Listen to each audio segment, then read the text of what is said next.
How we doing, guys? Um, First, as far as the week's gone, it's been a little bit hectic, as you can imagine. We're glad to have a very good and intense scrimmage yesterday.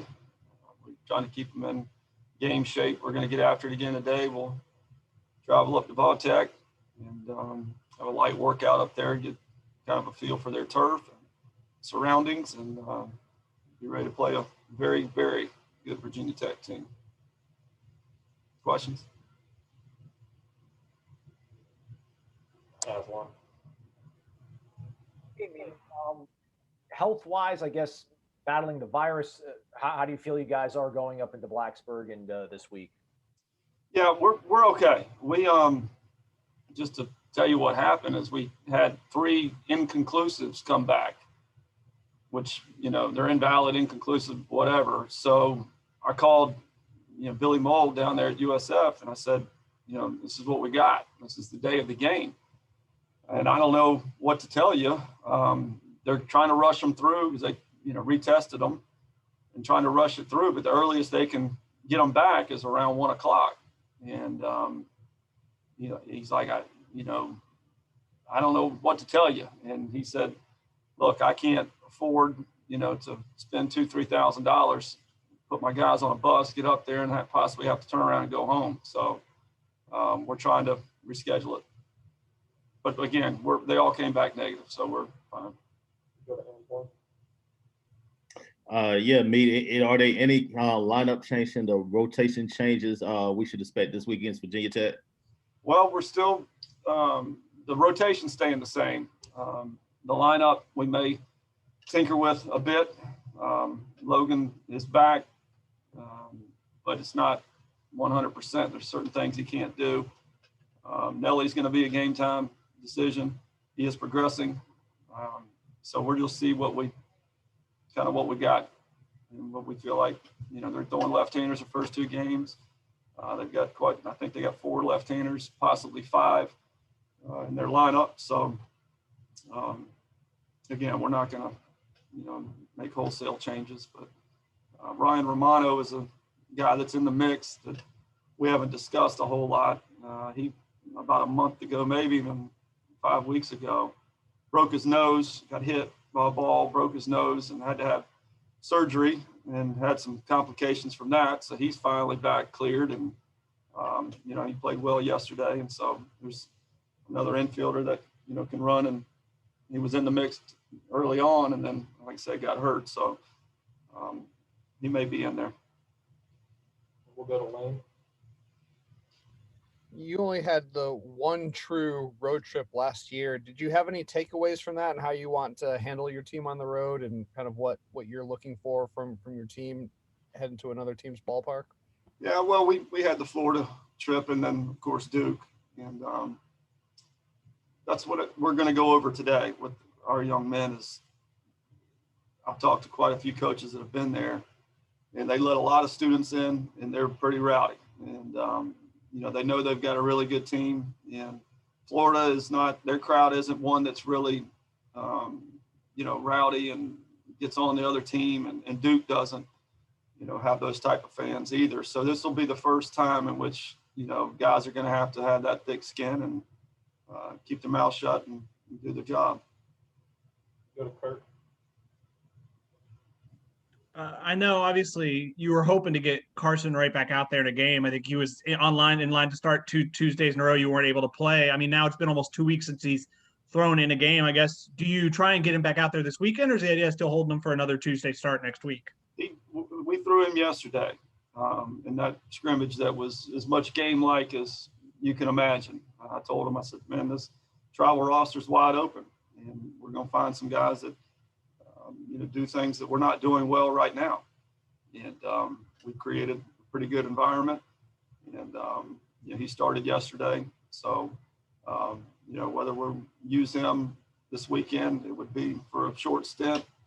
And, we haven't decided anything past this weekend as far as starters.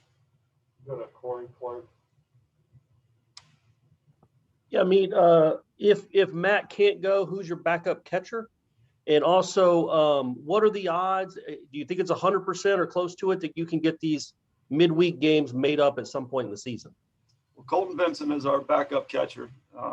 He went all 9 innings yesterday, put him in different situations. He caught very well in replace of Nelly. And so he's got a little bit of experience there. Yesterday, we did go through another catching tryout with Jackson Green being our best option back there. So, he would be the other one. Jackson would go back if something were to happen to Colton. And what was the second part, Corey? Oh, hold on just a second. I'm gonna unmute him again.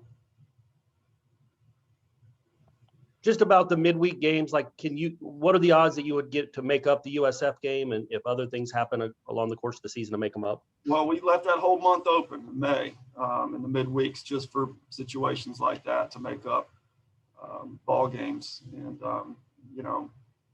we haven't found a date yet. They have USF has a weird rule that they cannot play midweek non-conference once they start their conference series or conference weekend. So with that being said, it's going to be a challenge, but again, something, they'll lose games to rain, to COVID, whatever, and something will open up. I feel confident. Go to Brett. You said last week you were working with Robbie, looking at some side-to-side stuff. Last week he seemed to drive the ball to the opposite field with some more authority. Just how close do you feel it is for him to start clicking it and start to look like his old self a little bit? I think he's really close. You have a very good scrimmage yesterday. We again ran out the best arms. As far as the bullpen guys that need to throw, and we matched them up, put them in tough situations offensively and pitching wise. And Robbie's real close, and he just needs that good couple ball games to get him going and be the Robbie that we've all seen. Go to Max. Coach, what does sophomore Elijah Cable bring to the team in terms of playing style and leadership? Yeah, he's that power and speed combination that, again, the lack of reps and being behind because of his hamstring has not helped things. And he's off to a slow start, but put together some ABs yesterday in our scrimmage, and there's no more concern with the hamstring. It's just about getting in there and getting caught back up, and like a number of them, getting that confidence where it needs to be. Go back to Kurt.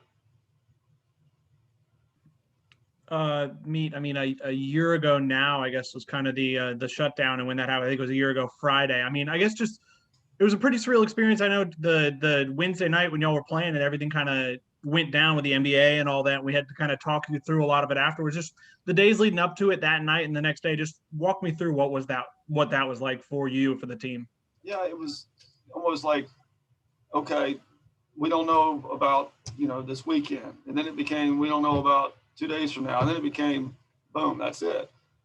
It is a weird feeling. I think it's a weird feeling for everyone coming back around after a year of this. And, I just, again, you got to keep going. And, and I think there was a time period for a lot of our guys that, that drive and that, passion and stuff like that, because you couldn't see the light at the end of the tunnel. It kind of, made some guys different. And, we're still working through all that. We'll address the anniversary of it. We'll talk about it. Just because we got to be right, all on the same page and be right mentally. Madeline. Garrett Mathis, he's listed on the roster as a pitcher. The photo of him on the big jumbotron is of him, like it looks like the photo a pitcher would take, but you had him batting, I think DHing. Was that an experiment? How would you grade him? Is he part of your plans moving forward offensively? Definitely is. His contact rates is very high. When he had back surgery. So when he was at Mercer, all he did was pitch. He went there as a two-way guy. The back surgery was a pretty big deal, and they didn't use him there. And then, when we got him, we had to be real careful with that. And then he pulls his calf muscle, probably 3 weeks ago, I want to say, and got it pretty good. So that took some time, to where we could run him out. But, we've hit with him, the whole time. And he's got that hand-eye coordination and puts the ball in play and smoked a couple balls yesterday. So he's definitely in the mix.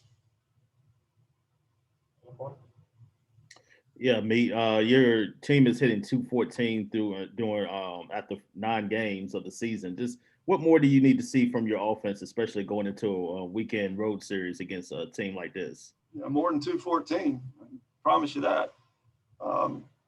It's never been like that. We've never been that low. Not that batting average is the end all be all, but that's glaring and alarming. The strikeout totals are high, and we've got to correct that and do better at that. And, again, it's confidence. It's, guys, putting too much on themselves and acting like it's the end of the world, and it compounds. And so we're battling some demons, but we're getting better, like I said, and we just got to stay the course. Good for the last one.